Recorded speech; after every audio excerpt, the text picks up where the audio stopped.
dead. Every generation. But I'm sorry, if you only want to work 4 hours, it's going to be harder for you to get a house. Oh, and don't mention 4 days. No, but... I feel for everybody that feels this, but I'm sorry. We busted our behinds. We had to bust our behinds because...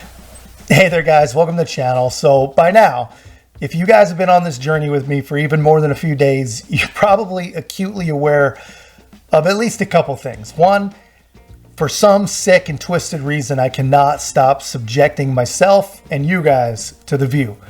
And two, we have yet to find even one topic that these ladies seem to have even halfway intelligent grasp on. It's actually impressive. It's super amazing. But anyway, having said that, we may have actually cracked the code. We may have found some common sense and some reason in the group. And believe it or not, you are not going to believe it. It's Whoopi freaking Goldberg. And I'll explain what I mean in a second. But guys, first, thanks so much to everyone that's been subscribing and leaving such great comments. I really appreciate the support. If you haven't already, please make sure to help us to grow. Like, comment, subscribe, share the channel. So yeah, here it is. Years, literally years in the making. Something I think we can all agree with Whoopi Goldberg on. And surprise, she thinks just like we do when it comes to the agenda of the woke revolutionaries. Unfortunately, you guys have to listen to the rest of the ladies first, but this is good. This will only make Whoopi sound that much more reasonable. Data shows that soaring inflation, student debt, and limited room for advancement in the workplace has made them feel that milestones like affording a home, starting a family, excelling within the corporate structure are out of reach. Does every generation feel this way at some point? I say yes. What do you think? Well, since we're sticking with our Clinton theme today, it's the economy, stupid. Like, my generation is the generation of the housing crisis, the financial crisis, 9/11. We've been in war basically my entire generation. You've got 45% of people ages 18 to 29 living with their parents. Our American dream's different. Doesn't mean other struggles didn't matter, but on the having kids specifically, I get it. Most of my friends, if they're not, married by a certain age, they're not owning homes at the same rate, and you don't want to have kids if you don't feel like you can provide that. My one piece of advice, though, to millennials who are holding off having kids because of the finances, if you're in a position, which is also expensive, consider freezing your eggs because you could change that position later and want to. But no, it's hard. It is a very real struggle out there. I think it's refreshing to see people enter parenthood so soberly, because I think for generations since the beginning of time, people get married, they just have babies because they're supposed to, and this is what we do. And then you see people like gay couples who fight so hard just to love a baby. And every day people are having kids that some are beaten and not taken care of. All right, so now we begin. Pay real close attention. This is a conversation that went real quickly, about a minute. Basically from struggling young people to having a family late to now all of a sudden it's a woke alert. This will actually be a conversation about young people starting families late who just for good measure are very gay.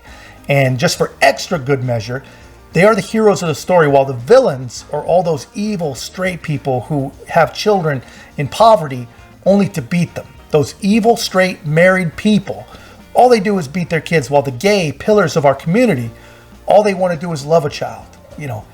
Kind of see how this is going, how these people's minds work. And so to have a generation that says, I don't know if I can give them the life they deserve, I don't know if I'm capable of being a whole person and doing this, I say bravo, because it is not a slight undertaking. That was my takeaway. I mean, my generation, you got married, you tried to get a house, and you had kids.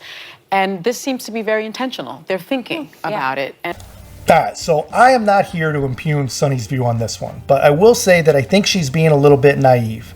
I don't think people are necessarily thinking about having kids, whether they can afford it or whether they should bring someone into this messed up world. Because, they don't think too long about it when they go down to lease the latest Beamer. And honestly, they're the ones destroying the world, so even as they quest to save it. So I honestly think it's simpler than this. I believe we've become a much more selfish culture. I think if people are thinking about anything, they're thinking, I don't want a Camry and a kid. I want a Beamer and my freedom. I don't know. I'm sure that, neither one of those is completely correct, but that's what it feels like to me. And I agree with you, though. Millennials are brilliant. Your eggs start turning to dust, and so you have to be careful. And so if you're a young person and you have any kind of chance of freezing your eggs, which wasn't available to me when I was, your age, I think that you got to at least preserve the opportunity because you may change your mind. I'm sorry. I All right, and so it begins. It's always a nice start when one of these fine ladies starts her part of the conversation by apologizing to the other ladies on the panel. That she just isn't feeling the insanity that the others are all wrapped up in at the moment. One kid is enough. Yeah, Well, one kid, but listen, every generation comes and wants to do better than their parents did. Every generation. But I'm sorry, if you only want to work 4 hours, it's going to be harder for you to get a house. Oh, and don't mention 4 days. I feel for everybody that feels this, but I'm sorry.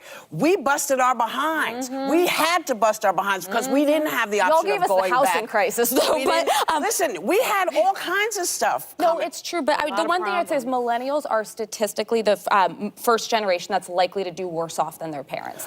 You know what? That's what they said to us as well. Every generation is told you're going to do worse than your parents. And you know what? People pick it up and they do what they do and they raise themselves. And this is what you got to do. It's called being a good citizen. All right, guys, so let me know in the comments, am I just losing a step that I'm actually impressed by Whoopi? I'm impressed that she didn't buy into their BS message.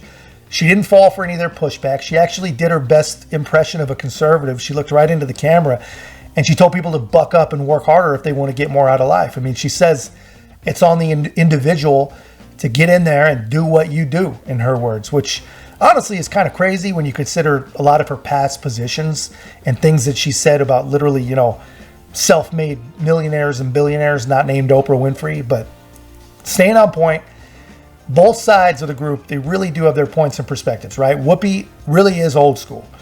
She still comes from a time where if you didn't work hard, you probably didn't eat. And if you didn't eat, you probably didn't live. And if you did live, you didn't live too well.